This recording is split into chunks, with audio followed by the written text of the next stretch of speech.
السلام عليكم يا شباب. النهاردة هنتكلم عن تمرين مهم جدا لتوسيع عضلات الظهر الخلفية اللي بنعملها على الجهاز زي ما انتم شايفين في الفيديو.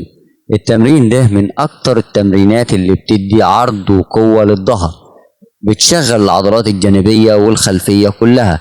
ركز معايا زي ما انت شايف في الفيديو، وانت بتسحب البار او الجهاز لتحت ناحية الصدر خليك قاعد وظهرك مفروض وما تمشيش لقدام قوي.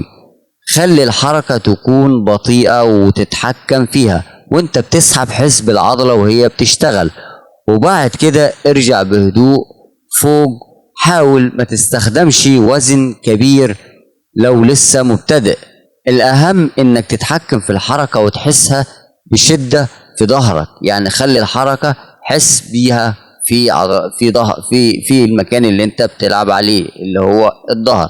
ممكن تعمل من 3 ل 4 مجموعات، وكل مجموعة من 10 ل 12 تكرار.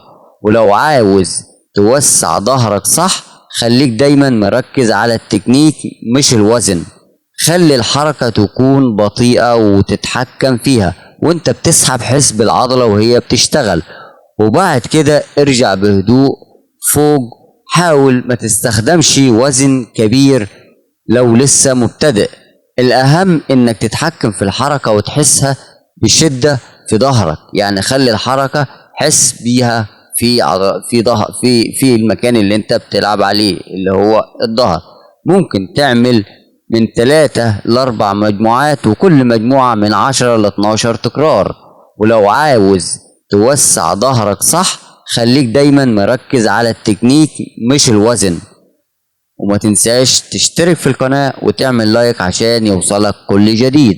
خليك دايما مركز على التكنيك مش الوزن. وما تنساش تشترك في القناة وتعمل لايك عشان يوصلك كل جديد.